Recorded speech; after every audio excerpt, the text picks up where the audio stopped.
¿Qué tal, chicos? ¿Cómo están? Bienvenidos a una nueva transmisión, a un nuevo live de lo que es nuestro canal, La Nave Histórica del Kenny. Y hoy vamos a resolver el ultimito. Esto está así recién salidito del horno, del examen de ayer de la Pre San Marcos, justamente de las primeras 10 semanas que ha tomado de sus boletines. Historia del Perú, Historia Universal, lo vamos a resolver en estos momentos. Ya te vas a dar cuenta que el examen estuvo en un nivel, podríamos decir, intermedio para abajo, relativamente hasta sencillo, ¿no? Bueno, esto también depende mucho de tu nivel de preparación. Así que en estos minutos próximos, lo que vas a escuchar no solamente es la preguntita, no solo lo voy a leer, sino también te voy a dar pautas para que puedas resolverlo al 100%. Así que no dudes en asegurar esas preguntas de historia con este canal. ¿Ah? Acá tenemos el ciclo free paralelo a la pre, que lo estamos haciendo los viernes a las 9 de la noche. Estamos compartiendo los exámenes de admisión, estamos compartiendo exámenes pre, así que tienes mucho material para que te alimentes en este canal, ¿correcto?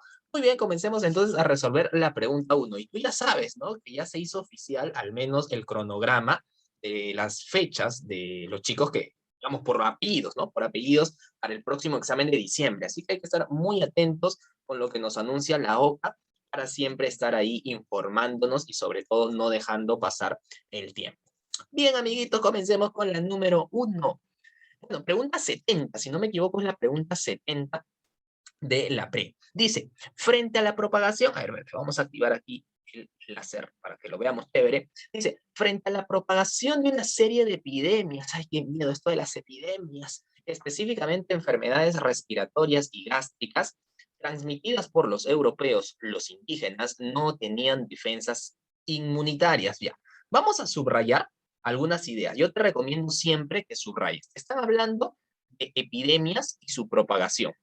Nos están diciendo que fueron transmitidas por los europeos, o sea, fueron ellos que en su contacto con Nuevo Mundo nos van a traer las enfermedades, ¿no? Hace poco, 12 de octubre, se ha conmemorado un año más de la llegada de Colón, donde incluso hay un debate, ¿no? Entre los hispanistas, los indigenistas, si esto fue bueno, negativo, ¿no? Hay todo un rollo ahí. Bueno, no nos interesa al menos ahorita para resolver esa pregunta. Dice que los indígenas no tenían defensas, ya, no tenían defensas. La llegada de los esclavos africanos no facilitó las cosas, porque ellos, a su vez, transmitieron nuevas epidemias, especialmente la fiebre amarilla. O sea, te está diciendo que la llegada de africanos trajo la fiebre amarilla. O sea, no fue nada positivo desde este punto de vista sanitario. Más bien, la llegada de estos hombres del continente tan lejano como África trajo más enfermedades. Mira, se puede afirmar entonces que el fenómeno denominado proceso de unificación microbianas del mundo comenzó a verificarse muy temprano a través de las relaciones entre Europa, África y América. O sea, el contacto entre estos continentes va a dar inicio al proceso de unificación microbiana. Es decir, el tener contactos entre distintas partes genera que las epidemias se difundan. Ejemplo easy, lo que está pasando ahora con el COVID, ¿no?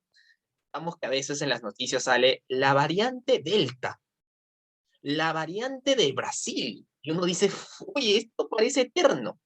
Lo que ocurre es que como todo virus va mutando, ¿no? Eso tú lo sabes por biología básica. Yo sin ser biólogo lo conozco. Van mutando, ¿no? Van adquiriendo nuevas características en todo caso. Entonces, cuando el ser humano no tiene defensas ante estas enfermedades, es vulnerable, ¿correcto? Es vulnerable. Cuando comenzó la primera oleada de esta enfermedad tan penosa como el COVID, generó que mucha gente fallezca, ¿no? Creció, obvio, porque no tenemos defensas. Hoy, la gran mayoría de la población, si no me equivoco, más del 50% de peruanos ya se inmunizó. Hay gente que no cree en la vacuna y dice, no, no, no, no, la vacuna esa es mala, esa es mala. Oye, no te pases, pues confiabas en tu ex y no vas a confiar en una vacuna que se prueba científicamente. Pensando, petato. Estudia, Sonso, estudia, como dice ahí el videito de este muchacho. No sé de dónde es, pero está muy bueno ese video que por ahí seguro lo conocen en la red. Luego dice, a propósito de las epidemias, no estoy con COVID, ¿ah? A propósito de las epidemias, cabe recordar que estas no solo provocaban puntuales pérdidas demográficas, o sea, no solamente provocaba muerte, sino también generaba efectos acumulativos, puesto que afectaban en periodos sucesivos a diferentes clases de edad. O sea, no solamente era que ya mató a la gente la enfermedad, no, sino que a través del tiempo, ¿okay?, llegaban otras oleadas y esto afectaba a diferentes clases de edad. ¿Okay? Eso es lo que se está mencionando en el texto. Ahora, esto es sacado del historiador, ahí te ponen el texto, ¿y qué tenemos que sacar de esto? Bueno, simplemente hay que tratar de definir qué es lo que nos trata de decir el historiador. Por ejemplo, ¿de qué trata el texto? Es una pregunta típica de RB, ¿no? ¿De qué trata? La de los estragos de la fiebre amarilla que solo afectó a los esclavos en América. Lo mencionan, sí, sobre la fiebre amarilla, pero de eso trata el texto, o sea, solo se centra en la fiebre amarilla, no, ¿verdad? La suficiencia inmunitaria. Ah, mira lo que dice acá, suficiencia. Si dijera insuficiencia inmunitaria, puede ser, ¿no? Pero ahí dice suficiencia y todo lo contrario. Sabes que el cuerpo, al no tener defensas, ¿sí?, ante la enfermedad nueva, está débil, es vulnerable, por ende la hace descartada. Los esclavos, quienes fueron agentes de expansión de enfermedades gástricas, pero solo enfermedades gástricas, ¿no? También habla de las enfermedades respiratorias, ¿no? Las epidemias como uno de los factores del colapso. Claro, el texto no se centra en una enfermedad en particular. El texto te habla sobre este efecto que generan las enfermedades cuando llegan a nuestro continente y en general a nivel mundial. Las enfermedades, tú sabes, que provocarán el colapso de una sociedad desde un punto de vista sanitario, ¿cierto? Así que la clave de la pregunta número 70 de este examen es obvio, avioncito. Pregunta de HP recontra fácil. Creo yo no estaba muy difícil que digamos, ¿cierto? Muy bien. Vámonos a la pregunta 71. Ya sabes que en la caja de los comentarios puedes dejarnos, si es que eres de la pre, qué te pareció el examen. Por ahí mismo puedes escribirnos mientras yo voy explicando cada pregunta. Tú puedes escribir en el chat cuál es tu clave para ti, ¿no? 71C, 71D, 71A, o puedes preguntar también. ¿Ya? Ya sabes que voy a estar muy atento a esto para que podamos, en todo caso, interactuar a través del chat de los comentarios. Pregunta 71 de HP. La cultura chimú se define como un estado imperial militarista. Ajá, buen dato. Chimú, perdón, es un estado imperial militarista y teocrático que se desarrolla durante el segundo intermedio. En relación con su expansión y cultura, o su expansión territorial y cultural, determina verdadero o falso. Bien. Ajá, ok, vámonos entonces a marcar aquí si son verdades o falsedades estas cuatro premisas. Dice, sometieron al reino de Sitán y a toda la costa norte. A veces la gente dice, ¿no? Sitán, ¿qué es esa guá? ¿No? ¿Qué es Sitán? Chicos, por si no conocen, Sitán es lo mismo que Lambayeque. ¿Ya? Sitán es la cultura Lambayeque, por si acaso, es el otro nombre. Lambayeque o también llamado Sicán. Ahora, ¿sometieron al Lambayeque? Sí. Antes de los Chimú, en esa misma zona geográfica estaban los Lambayeque. Y es justamente gracias a ese sometimiento de los Chimú en la costa norte, ellos adquieren las destrezas que tuvieron los Lambayeque. Como los Lambayeque fueron buenos en metales, los Chimú, que someten a esos Lambayeque, heredaron, ¿correcto, chicos? Heredaron esas tradiciones metalúrgicas. Así que la oración 1, vamos a decir que es verdad. Sí, es verdad. Sometieron a los Lambayeque y a toda la costa. 2, fueron conquistados por Pachacútec en el intermedio tardío. Por ahí alguien dirá, profe, falso, porque mire, aquí en el texto dice segundo intermedio y acá dice intermedio tardío. Ay, cuidado, cuidado. Según la clasificación del arqueólogo norteamericano Rowe, es lo mismo, segundo intermedio o también llamado intermedio tardío. Es Guillermo Lumbreras quien utiliza otra denominación llamándolo los estados regionales. Pero es lo mismo, ¿no? Esto ya es una postura arqueológica. Entonces no hay problema. También se le llama intermedio tardío. Aquí la pregunta es, profesor, ¿los Chimú fueron conquistados por Pachacútec? Esa es la pregunta. ¿Fueron conquistados por Pachacútec? Y la respuesta es negativo. Profe, pero en esa época, o sea, cronológicamente Pachacútec estaba vivo. Sí, pero él no los conquista. Recuerda que muchas veces los incas ponían a pruebas a sus hijos, a los herederos, a los auquis. El auqui de Pachacútec es Tupac Yupanqui. Y fue Tupac Yupanqui quien va a someter la zona de la costa norte. Incluso a mis alumnos que están en mis ciclos virtuales o algunos alumnos que por ahí enseñan en academias, a manera de broma, le digo que la táctica de Tupac Yupanqui fue la de Sedapal. ¿Qué haces cuando no pagas Sedapal? ¿Qué haces cuando no pagas Sedapal? Te corta el agua. Eso mismo hizo Tupac Yupanqui. Él rompe, bloquea los suministros de agua hacia la ciudadela de Tanchán. Y gracias a esto puede someter a esta culturita de la costa norte. Así que la 2 no fueron conquistados por Pachacútec, fueron conquistados por Tupac Yupanqui. ¿Sí? Bien, descartamos la B, descartamos ya habíamos descartado la C, ¿cierto? Ok. Luego dice, conquistaron los territorios de los valles de Chillón y Lurín. Profe, claro, porque dicen que son un estado imperial militarista. Y si son imperial militarista, conquistan muchos territorios, pero no dejan de ser intermedios. Y recuerda que los intermedios no son panperuanas. Entonces, los Chimú solo se extendieron desde el norte de Lima hasta la zona de Tumbes, pero no más abajo, o sea, no llegaron al sur de Lima, no llegaron a la zona de Ica, Arequipa, esa zona no, la costa sur no. Y Chillón, Lurín, ¿dónde se encuentra? Sobre todo Lurín, en la zona sur de Lima. Por ende, ¿conquistaron los territorios de Chillón y Lurín? No, falso. Solo llegaron al norte de Lima, no llegaron más abajo. Falso. Y por ende ya salió la clave. ¿Cierto? Ah, su profe salió la clave de Dazo. Profe, pero las 4, a ver, ¿qué dice las 4? Asimilaron las técnicas de metalurgia de la cultura lambayeque. Sí, te lo mencioné. Los lambayeques se ubicaban en la costa norte. Al ser sometidos por los chimú heredan todas las tradiciones que habían usado. Ejemplo easy por si tu cerebro de repente ya va a explotar. Vamos a suponer que todos tus libros preuniversitarios, ¿okay? Que ahorita te están sirviendo mucho para ingresar, ya hace 5 años, pues que estás en lo mismo, ya en algún momento vas a ingresar. Vamos a suponer que ingresas, no, suponer no, de hecho, vas a ingresar en diciembre y vas a asegurar historia conmigo, vas a asegurar historia conmigo. Ingresaste en diciembre. Todos tus libros preuniversitarios no los vas a votar. De repente los donas a tu hermano, que es menor, y que también va a pasar por un proceso similar al tuyo. Entonces, finalmente tu hermano va a hacer uso de lo que tú en algún momento tuvo también validez para ti. Es lo mismo Lambayeque y Chimú.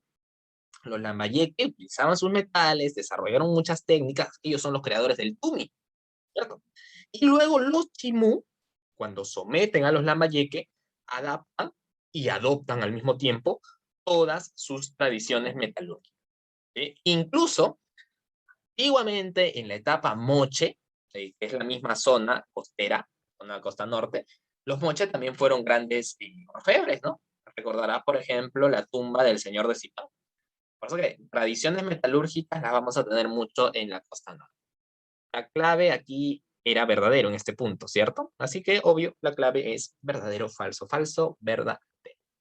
Ahí, relativamente easy, ¿no? 70, 71, creo que preguntas bastante easy de HP.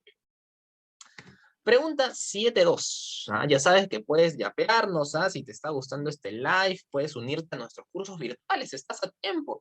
Vamos a abrir probablemente un ciclo de clases en vivo, obviamente ya de paga, más personalizado, así que probablemente estate muy atento a nuestros live, estate muy atento a nuestro fanpage, ahí lo puedes buscar en la nave juvenil del saber, o también en TikTok, donde generalmente subimos algunas historias de la Lima o en todo caso de algunos países que así nomás no se cuenta mucho en la escuela o en la academia. Así que por ahí nos puede seguir también como Cheni Historias. Listo, pregunta 7.2. Dentro del imperio de los incas, espérate, vamos a subrayar. Vamos a subrayar. Yo aconsejo siempre, chicos, subrayar. Es un buen consejo porque te permite identificar ideas y con eso extrapolar la información más resaltante. Durante el imperio de los incas, ok, nos hablan de los incas. La sociedad era característicamente jerárquica y elitista. Ya, es jerárquica, es elitista. Además de la élite cusqueña de los jefes de los grandes señoríos, existió una larga y amplia variedad de personajes que conformaban el Estado, desde abajo, tales como los llanas, quienes fueron sirvientes encargados de trabajar para el Inca y la nobleza, mientras que los mítima, mira, este tipo de pregunta es un engañamutatos, porque las primeras líneas es un florazo, las primeras 4 líneas te hablan de una sociedad jerárquica, te hablan de que hay muchos integrantes en el Estado, para que en la última, incluso te dan como ejemplo los llanas, para que en la última parte, mira lo que te dice, los mitimaes fueron, yo siempre he debatido cuando dicen esto de preguntas de eco, destrezas cognitivas, y que, ay, profesor, mucho nivel, ahora es difícil ingresar a San Marcos, usted ingresó a San Marcos cuando era más fácil. Chicos, San Marcos siempre ha tenido nivel, ¿ya? Y siempre hay que entenderlo en diferentes años. El nivel siempre ha estado. Pero esta pregunta de eco es una forma de decir que ahora hay más análisis, ¿no? De que ya las preguntas memorísticas ya fueron. Pero chicos, si la pregunta 72 yo la borro y te pongo, mencione usted quiénes son los mitimaes. Así nomás, en una línea. ¿Quiénes son los mitimaes? ¿Es la misma pregunta o no? ¿O tenía que florearte con todo ese texto? Date cuenta, pues, piensa, pechado, piensa, date cuenta.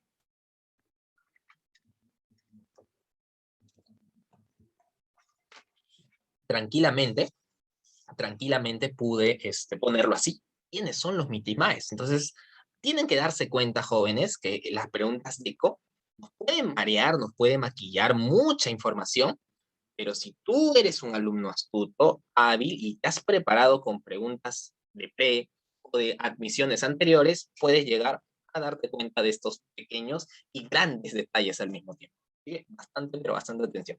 ¿Quiénes eran los mitimaes? Adoctrinadores que eran desterrados de sus aires, administradores de una provincia en tiempos de guerra, colonizadores que no rompían los lazos con su lugar de origen, mensajeros que comunicaban todos los ayos del imperio. Ok, ¿cuál sería la pregunta de esta número 72, ¿no? 72. Oye, los mitimaes no son creaciones de los incas. Ya existían mitmas desde las épocas, por ejemplo, chicos, de los tiahuanaco. Los reinos aymaras tenían mitmas, que eran colonizadores que llegaban a distintos puntos, ¿cierto? Para colonizar, para crear un sistema de enclaves y con eso se desarrolla el famoso control vertical de los pisos ecológicos.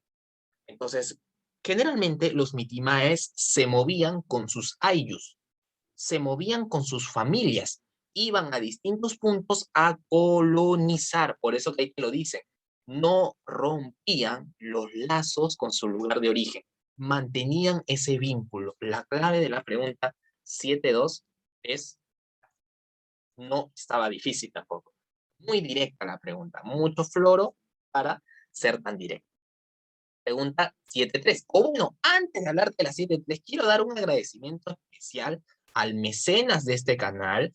Son unos chicos que les tengo bastante consideración, que nos apoyan bastante y se hacen llamar el Team Verde Morado. De repente te estás preguntando, ¿qué es eso, el Team Verde Morado? Mira, ahí dice, el éxito es la suma de pequeños esfuerzos repetidos día tras día. Ocurre que hay un grupo de WhatsApp al cual, como les digo, les tengo bastante aprecio, que son los que me han facilitado, por ejemplo, estas preguntas de la presa San Marcos. Si te has dado cuenta, somos uno de los primeros, al menos en el área de historia, estamos resolviéndolo, pues gracias a que ellos han podido por ahí. Tenemos algunos integrantes de la PRED, seguramente, y quiero hacer mención a una señorita en particular que acá me dijeron el nombre, se me ha ido. Rosita, quiero agradecer a Rosita, a ella nos ha favorecido o nos ha ayudado en todo caso con las preguntitas, nosotros ya le estamos explicando, y en este equipo de trabajo llamado Timber de Morado, tú vas a encontrar, como ahí lo ves, quizzes, maratones, clases en vivo, a veces yo también dicto con ellos, algunas clases, sobre todo los viernes. Así que no dudes en contactarte con este grupo de WhatsApp que es totalmente free. Ya chicos, el Team Verde Morado. Los puedes buscar incluso en Facebook, me parece que también tienen su cuenta de Instagram, o de manera directa al WhatsApp que está apareciendo ahí abajito en la pantalla. Así que ya sabes, si quieres unirte a estos grupos de maratones, quizzes, practicar con harto level, no dudes en buscarlos al Team Verde Morado. Un abrazo para todos los integrantes de ese gran equipo. Listo, ahora sí, sigamos después de este pequeño cherry a nuestros amigos del Team Verde Morado. Pregunta 7.3. Seguimos con HP. Nos falta este y una más de HP.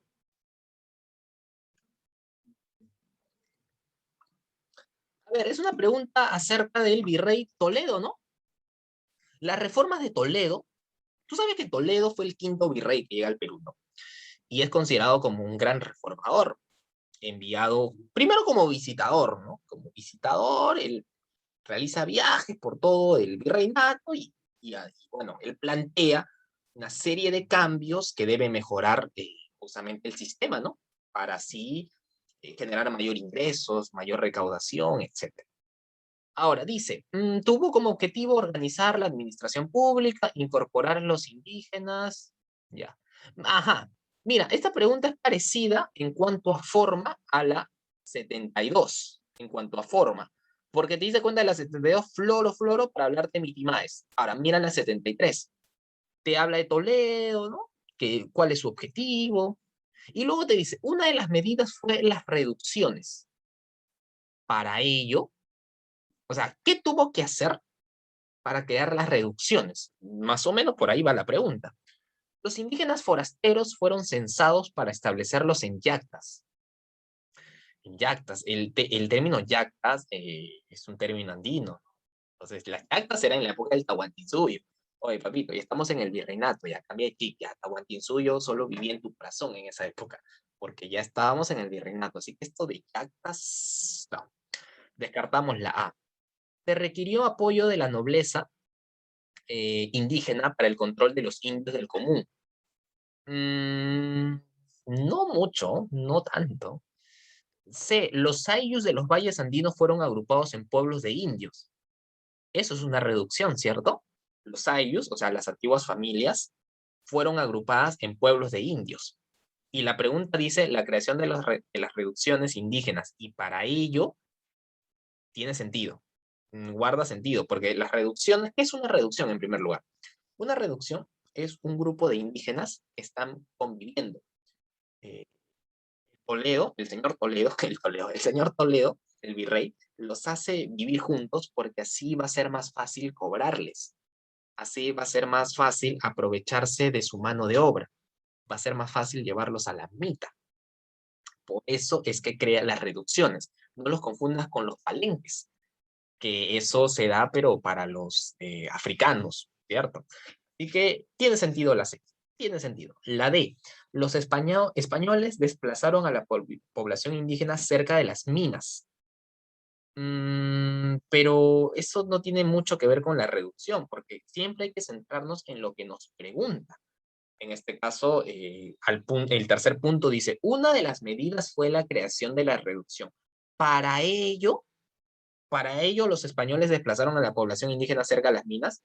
O sea, ¿para eso crearon las reducciones? ¿Para llevarlos cerca de la mina? No, porque no solo vale la mitad, sino también vale, por ejemplo, el tema de evitar rebeliones, evitar que se escapen, hacer más fácil el cobro de tributos. Así que la D no va mucho por ahí. Los sayos de los valles andinos fueron agrupados en pueblos de... Esa sí me gusta más. La clave de la pregunta 7.3 es casi.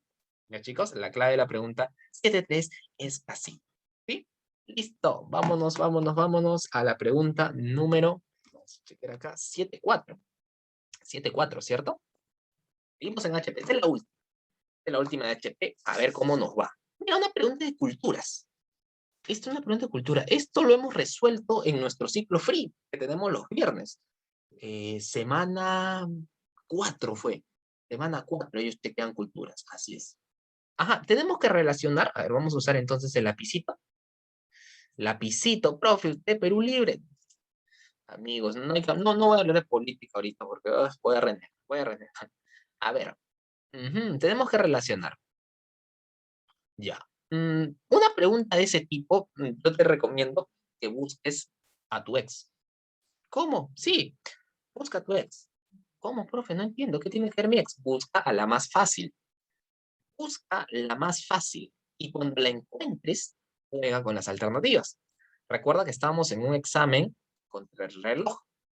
Por lo tanto, si nosotros buscamos en las alternativas alguna que se asemeje a nuestra respuesta, ¡pac!, la marcamos en one. Por ejemplo, mira, al toque nomás, solo por ver esta que dice, presentan vasijas escultóricas en forma de llama que pertenecen al estilo Pacheco. Claro, los Wari desarrollaron ese estilo, ¿no? El estilo Pacheco, el estilo Robles Mou. La 3 va con la A. Descartamos la A, descartamos la C, descartamos la D. Y al ojo la clave ya salió de eso. ¿Te das cuenta? O sea, bastaba con que conozcas una. Vamos a suponer que estás nervioso, o en todo caso no veías la 3 con la A, no la sabías. Bueno, pues tendrás que buscar otra. Por ejemplo, esta que dice, destaca la técnica del horror al vacío. El horror al vacío prácticamente es esa idea de pintar todo. A eso se refiere el horror al vacío. Si eres, a ver, si practicas el horror al vacío y, por ejemplo, tienes un cerámico, ¿no? Y no dejas nada, todo lo pintas, todo, es porque estás utilizando también prácticamente todo, muchos colores, ¿no? Por algo quieres pintar todo, polícroma. Y esa característica de ser polícroma, horror al vacío, es de la cultura nazquense. Chicos, esa es de la cultura nazca. Ahora, otro dato por ahí, si es que no sabías de Nazca, es acerca de los mochicas. Recuerda que los mochicas desarrollaron una técnica. Uy, espérate, acá lo hemos subrayado mal. Espérate, se nos fue el cursor. Esta es un poquito más abajo. Sorry. Vamos a subrayarlo bien, porque si no la gente pitea, la gente se confunde. Ahí está, ya. Ahora, el tema de los mochicas es bien interesante, porque los mochicas y los nazca son considerados los mejores eh, artesanos del Perú. Incluso Rafael Arco Joyle llama a este periodo los grandes maestros de la artesanía. Y claro, mochica y nazca tienen características por ahí similares en cuanto a técnicas. La distinción entre ambos va a ser, por ejemplo, algunos puntos, unos son polícromas, los Nazca, los mochicas son bícromos, los Nazca, por ejemplo, hacen sus cerámicas en talleres, digamos, de casa, ¿no? En talleres así netamente familiares. En cambio, los mochicas en talleres especializados. Una cerámica es más abstracta, como la Nazca, otra es más realista, como la moche, que es más documentada. O sea, las diferencias están más en estas características, ¿cierto? Pero ambos van a ser catalogados como los grandes maestros artesanos. Por ende, mochica tiene que ir con, destaca la escultura naturalista y bícroma, claro que sí. Ya salió la clave era vecino. Pero te diste cuenta que solo con la oración de Guari, relacionándolo con la A, ya salía la clave. Así puedes hacer un examen de admisión jugando con las alternativas. Listo. Ahora sí, nos vámonos a Universal History. Hay gente que a veces dice, profe, a mí no me gusta HP, mío es HU, o viceversa, ¿no? A mí me gusta, por ejemplo, HP más no HU. Muchachos, tratemos de ver a la historia como uno solo. Si tú llegas a ver que la historia es un proceso, te va a gustar, uno, y dos, que es lo más importante para el examen, muy aparte del gusto, entender. Vas a comprender mucho. Vas a comprender que los procesos son muchas veces paralelos, que los procesos son lentos, que todo tiene que ver en un contexto, en una sociedad determinada. Entonces, es muy interesante e importante que aprendas a manejar esto. La historia del Perú y la historia universal se tiene que unir. Por eso que yo no estoy tan de acuerdo cuando se enseña separado. Lo hago muchas veces porque así son las academias, lo hago por un tema de que me contratan y obviamente tengo que trabajarlo así. A mí me vieras a escoger, yo preferiría que solamente se llame historia, ¿no? En todo caso, ya, historia del Perú y del mundo. Un nombre un poquito más chévere, ¿no? Pero bueno, hay que dejarlo también a los promotores, a todos los que ven estos temas de instituciones a la hora de enseñar, ¿no? Bueno, en fin. Pregunta 7.6 o 7.5. Tras la caída, a ver, vamos a subrayarlo, tras la caída del Imperio Carolingio, el régimen sobre el territorio europeo fue cambiando sustancialmente y se observó el creciente poder de los denominados señores feudales. O sea, cuando cae el Imperio Carolingio, tú sabes que fue en el 843, el territorio fue cambiando. O sea, las cosas fueron cambiando en Europa. ¿Por qué? Porque se observó el creciente poder de los señores feudales. Es decir, mira mi mano, mira este punto, ¿sí? Profe, está macizo el profe. Tras la caída del Imperio Carolingio, ascienden los señores feudales. O sea, podríamos decir que es inversamente proporcional. Pierde poder los reyes del Imperio Carolingio y ascienden los señores feudales, ¿cierto? Esto es una relación inversamente proporcional. Sobre las características del feudalismo, esta parte súper importante. Es más, no, vamos a subrayarlo de otro color. ¿Ya? Vamos a subrayarlo de otro color para que resalte más. La pregunta va en base al plano político. Mira lo que te pregunta. Sobre las características del feudalismo en el plano político, es cierto afirmar entre estas, ajá, muy interesante, porque tienes que irte a una clave que solo indique plano político. La pregunta ya no se va a lo económico, no se va a lo social, tampoco a lo cultural. Por ejemplo, alguien me decía, profe, la D, pues al ojo, el establecimiento de una economía de autosubsistencia basado en la tierra. Claro, pues, profe, autosubsistencia. Los feudos no comercializan mucho. Son sociedades bastante cerraditas, ¿no? Entre ellas nomás ahí se venden los productos, no hay una necesidad de hacer comercio grande. Sí, tienes razón, pero la pregunta dice del aspecto político. Tú eres apurado, pues eres apurado. Hombre, piensa, ve, piensa. No, esta descartamos, solo porque me dicen el aspecto político. No te estoy diciendo que esté mal la oración, solo que no es lo que me pide. No es lo que me pide. Luego dice la B, la crisis del poder de la Iglesia Católica frente al dominio de los señores. Eh, en la crisis, no, nada que ver, la Iglesia Católica y los señores feudales están coludidos. Recuerda las cruzadas, ¿no? En las cruzadas hay una unión, ¿no? Entre señores feudales. En la primera cruzada, ¿recuerda la cruzada señorial? Godofredo de Bouillon, Balduino de Flaes, son convocados por el Papa Urbano. Así que esta sí es errónea, totalmente. La gestación del Estado moderno, no. El Estado moderno, eso ya estaríamos hablando del sistema absolutista como tal, ¿no? Y todavía estamos en la alta edad media. Estamos en la alta edad media, no hay Estado moderno. Así que por descarte también la alternativa A no tiene nada que ver. Por ende, la clave sale al ojo, ¿cierto, chicos? La clave es casita. El relegamiento del poder central y el predominio de los poderes locales, es decir, los señores feudales. Sí, chicos, no estaba tampoco tan difícil. Mira, creo que ya resolvimos un promedio de 6 preguntas. No están tan difíciles, ¿no? No están tan difíciles, así que había que sacar mucho provecho. Si tú eras de la pre, el primer examen y el segundo, y sí, profe, no sabía de la existencia de su canal. Oye, en nuestro canal hay un playlist donde se llama Exámenes Pre-San Marcos, creo. Ahí vas a encontrar los exámenes de ciclos anteriores. Así que si tú estás en la pre, te viene el tercer examen. Compara las preguntas de los exámenes anteriores que lo hemos resuelto también en el canal, así que ahí tienes bastante material. Pregunta 7.6. Oye, ¿esta no era 7.6? Ah, la otra era 7.5, sorry. Este es 7.6, ya listo. A ver, vamos a ponerle ahora sí el color amarillo, ¿ya? Más me gusta el amarillo patito. A ver, dice, la Edad Media es un periodo histórico comprendido entre la caída de Roma, ajá, por los turcos, tomando en cuenta este marco temporal, ordene cronológicamente. Ah, mire, estas preguntas a mí sí me gustan mucho, porque el ordenar cronológicamente no implica que obligatoriamente recuerdes fechas. ¿Te imaginas para mí, como docente, recordar puras fechas? Profe, usted sí, pues usted debe saber porque es historiador, profesor, ustedes conocen. No necesariamente. Recordar fechas solamente hace la memoria trabajar, ¿no? O sea, memorista, pero no analizas. Acá podemos sacar la clave solo analizando. Te voy a enseñar cómo. Por ejemplo, a ver, dice, conflicto armado entre Francia e Inglaterra, guerra de los 100 años. ¿Este qué tema es?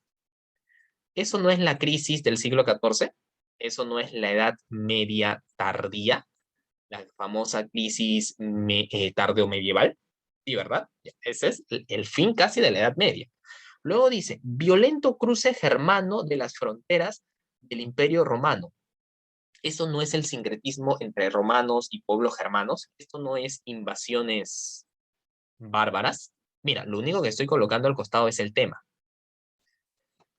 Creación de las escuelas durante el Renacimiento carolingio. Esto no es imperio carolingio. Acá vamos a ponerle la B para que no se confunda con imperio bizantino. Invasiones bárbaras y este imperio carolingio. Y la 4 dice convocatoria al concilio de Clermont por el Papa Urbano II. ¿Eso acaso no es la guerra de cruzadas? Ahora, tienes 4 temas. Edad Media tardía, invasiones bárbaras, imperio carolingio y cruzadas. ¿Cuál es primero de estos 4 temas? ¿Ah? ¿Te acuerdas a tu profe de la academia cuando te enseña estos temas de Edad Media? ¿Con cuál arranca? Arranca por la caída, o en todo caso por la guerra de los 100 años, arranca por ahí, luego se va a las cruzadas, luego se va a las invasiones bárbaras. Hay un orden cronológico. Obviamente comienza tu profe con las invasiones bárbaras. Luego seguramente hablará de los imperios, el bizantino, el carolingio. Luego hablará del sistema feudal, cómo impera en Europa. Luego hablará de las cruzadas que provocan la caída del feudalismo y que finalmente la Edad Media termina con eventos nefastos como la peste negra, el cisma de Occidente entre los papas, la pequeña era del hielo o la guerra de los 100 años. La clave entonces iría, si vamos en orden, sería 1, la oración 2, luego iría el Imperio Carolingio, 2 aquí, 3, las cruzadas y 4, crisis tardo-medieval. 2, 3, 4, 1. ¿Salió? Madre, con el Cheni todo sale, amigo. Con el Cheni todo sale. La clave es dedo. Dedazo. Pregunta 7.7. Sobre los obispos, ¿qué vista de águila demuestran cuando se trata de descubrir en un viejo pergamino una cosa que puede enterrar a las gentes sencillas y convencerlas del que deben pagar algo más que los diezmos? Pero mientras tanto no se acuerdan de recordar lo que tantas veces se lee en libros sobre los deberes que ellos a su vez tienen para con su pueblo. Está bonito, ¿ah? El fragmento anterior es parte de una obra de los representantes del humanismo, el cual criticaba a la sociedad y a la iglesia de la época. Esta obra es... Ya, tendríamos que ver un poquito, o en todo caso leer una vez más el texto, porque te está diciendo, ¿qué vista de águila? A ver, cuando la metáfora, ¿qué vista de águila? ¿A qué se refiere? Buena vista, ¿no? Cuando te dicen, oye, tienes una vista de águila, ¿cómo puedes ver lo que está allá, a distancia? Yo no veo nada. Cuando vista de águila significa que ves muy bien. ¿Qué vista de águila demuestra cuando se trata de descubrir en un viejo pergamino una cosa que pueda aterrar a la gente sencilla? O sea, el autor de la obra está diciendo qué buena vista tiene cuando se trata de aterrar a la gente común, a la gente del pueblo. Ahí sí tienen buena vista, ¿no? Ahí sí tienen buena vista. Y convencerlas de que se debe pagar más que los diezmos. Diezmos. ¿Quién exige el pago de diezmos? A ver, escríbeme. ¿Quién exige el pago de diezmos? ¿Ah? ¿Quién exige el pago de diezmos? ¿Acaso no es... no es... ¿Acaso no es la Iglesia Católica? Sí, ¿verdad? Claro, la Iglesia Católica. Por ende, la Iglesia Católica exige pagar diezmos. Entonces, ahí el autor está criticándolo. Qué vista de águila, ¿no? Ahí sí, eres muy vivo para cobrar tus diezmos al toque. Pero mientras tanto, no se acuerdan de recordar lo que tantas veces se lee en libros sobre los deberes que ellos a su vez tienen para con el pueblo. Ya, ya más o menos lo captaste. Es más, acá mira, estoy obviando esto, sobre los obispos. No estaba tan difícil, ¿eh? Había obviado este detalle, sobre los obispos. Es una crítica, pues. Están criticando que estos obispos son muy vivos para cobrarte. Pero cuando hablan de sus deberes, ahí sí se hacen los locos. Es como un profesor de escuela. Un profesor de escuela a veces te grita, te anota en el control, ¿no? Es drástico, para eso sí es drástico. Ah, pero cuando le dice, profesor, ¿usted hizo bien el tema? Profesor, ¿usted explicó ese tipo de pregunta? Ahí se hace loco, ahí se hace loco. Ya, algo parecido. El sacerdote te cobra el diezmo, pero cuando le exiges lo que él debe hacer, no lo cumple. Del texto anterior, que es un humanista, digamos, ¿a quién pertenece esta idea? Hubo un personaje en Holanda, bueno, hoy día se llama Países Bajos, exactamente en la ciudad de Rotterdam, era un sacerdote, Erasmo.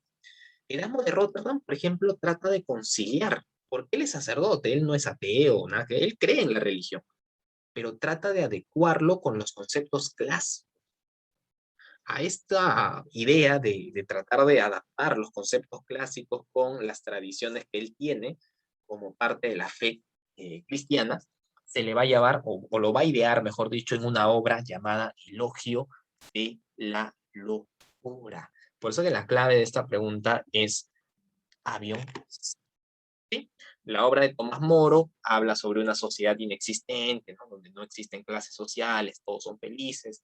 Maquiavelo en El Príncipe, ¿no? Trata de mostrar cómo las autoridades hacen de todo por llegar al poder, alcanzar la cumbre. Y Giovanni Boccaccio en el Decameron hace una crítica a la iglesia, pero también lo combina mucho con temas como la peste, ¿no? Incluso el Decameron fue parte del Index, ¿no? Conjunto de libros prohibidos. Así es. Clave, avioncito. Penúltima pregunta. Jacques Bossuet argumentó que Dios establece a los reyes y a través de ellos reinó sobre todos los pueblos del mundo. Ya, en primer lugar te hablan de un personaje, para el que no lo conoce, este señor Jacques Bossuet es el ideólogo del sistema absolutista. Gracias a él, los absolutistas justificaban, así entre comillas, justificaban su poder con tres ideas: providencialismo, regalismo y centralismo. Ahora dice, argumentó que Dios estableció a los reyes. Dios, mira, mete a Dios, estableció a los reyes, o sea, los reyes están por Dios, y a través de ellos reinó todo, sobre todos los pueblos del mundo, ya que el poder de los reyes, mira, esta pregunta también está muy easy. El poder de los reyes proviene de Dios, su autoridad era absoluta, no eran responsables ante nadie, incluyendo los parlamentos, excepto ante Dios.